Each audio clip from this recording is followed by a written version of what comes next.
Welcome back everyone for a quick deleted scene Cobra Kai Season 3 Watch Party.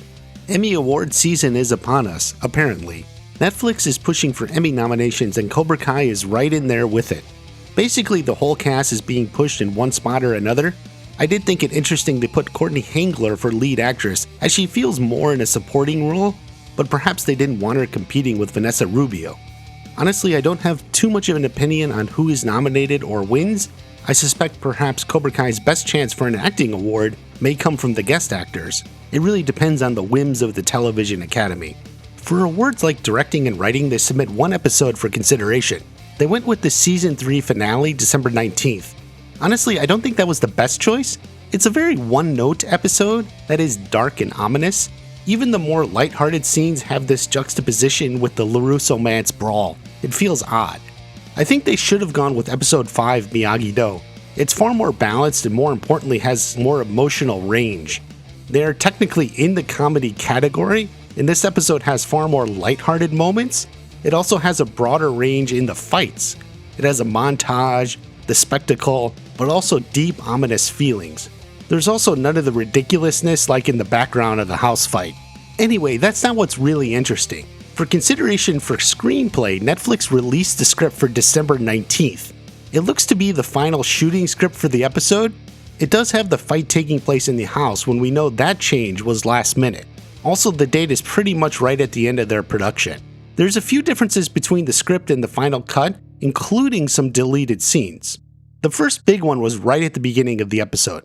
After the Cobra Kai logo comes up, the episode was going to open at the Cobra Kai dojo. It was a scene with Kreese training Robbie. They're kicking pads just like what Miguel and Tori did in Season 2. Kreese takes the pads and kicks hard, impressing Robbie. When he lowers the pads, Kreese kicks him again. Kreese says, "You let your guard down even for a moment and your enemy will exploit your weakness." Then Robbie is like, "Yeah, but we're not even in a real fight." Then Kreese goes into a lesson. "Why do you think your father lost to LaRusso?" Robbie replies the crane kick, to which Kreese mimics Terry Silver and says, "You think he lost because of that crane crap?" He goes on, "There's no kick on this earth that could have stopped Johnny Lawrence in his prime. The reason your father lost is because he thought he was in love. He lost focus. He let his emotions get the best of him, just like you did with that LaRusso girl." This obviously has an effect on Robbie. He looks down when Kreese becomes more tender and says, "Remember, the one part of your body you always have to protect is right here." He points to his heart. "If you want to tap into your potential, you need to shut everything else out and strike." That connects with Robbie, who then gets far more powerful. So this is kind of an interesting scene. I will say first off, I agree with the editing decision to cut it entirely.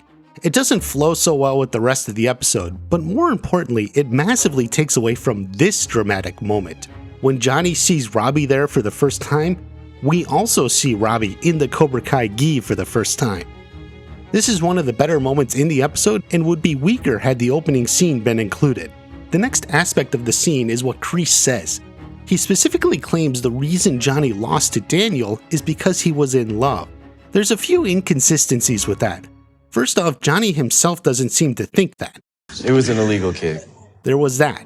The kick shouldn't have been allowed, but even more important, when he told his story to Miguel, he didn't say that at all. He said, "Eventually we decided to work things out at the All Valley tournament." While he does claim losing the fight is why he lost Allie, he never seemed to say or think that he lost because he was still in love with her. So the most we can say is this is Kreese's point of view, or at least Kreese's point of view now looking back. For example, Kreese didn't say anything like, "You had your mind on that girl" in the parking lot after the fight. This is a long way of saying it feels forced. It feels like they were trying to force a parallel between Johnny and Robbie, but it's not quite natural. Also, it's meant as foreshadowing to when Kreese learns Betsy died. Obviously, he didn't let that loss get to him. So that's what he would mean about shutting everyone else out. Anyway, it's gone, and as I said, I think it's better that way. Personally, I would prefer this scene to be non-canon, which is to say it never happened at all in the story. Most of the rest of the script flows just as it played. One interesting note is after Miguel says, "Guys, you don't have to do this," Hawk has a moment of hesitation. It was probably cut out for pacing, but it is interesting to note Hawk at least wasn't sure this was the best idea. Obviously, Miguel's line, it changed from guys to Tori as he's talking to her directly. Tori, you don't have to do this. I actually like that change. It feels more personal between them. It's worth noting Sam closing her eyes tight. Yes, closing her eyes tight is in the script. So now Mr. Miyagi is gonna have to slap both her and the writer Bob Dearden. Now, in my great video on the LaRusso man's brawl, I pointed out how cliched and uninspired some of the dialogue was. It looks like there was even more that, thankfully, got cut. In this moment here, after Sam grabbed the bow staff, she was originally going to say, "Bring it." My god, what a lame line. Credit to editor Zach Arnold for taking it out.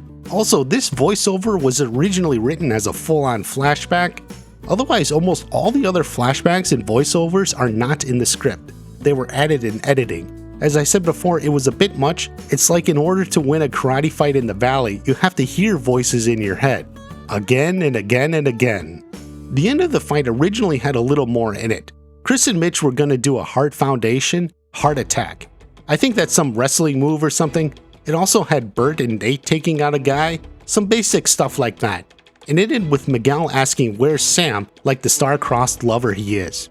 The end of the fight actually reads worse than it played in the final cut, so that's a credit to the actors. There was also a little more.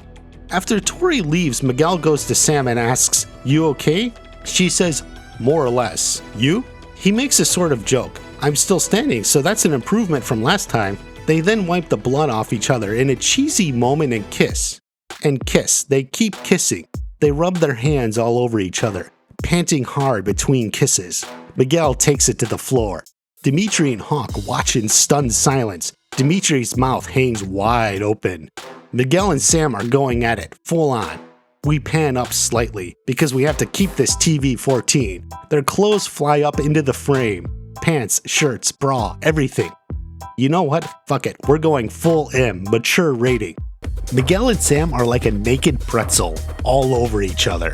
Flexible, acrobatics, like wow. This shit is so hardcore it would make the guys from Game of Thrones blush. Hawk and Dimitri are frozen in place. They can't believe what they're seeing. Behind them, Tori's head peeks back in through the open door. She mouths the words, "Oh my god." Miguel and Sam move to a new position. You never imagined a bow staff and nunchucks could be used like that. Now things are really getting started. Okay, no. It didn't actually say that. Like they didn't shoot all that and later decide to cut it. There's no footage of that out there somewhere, so don't think too much of it.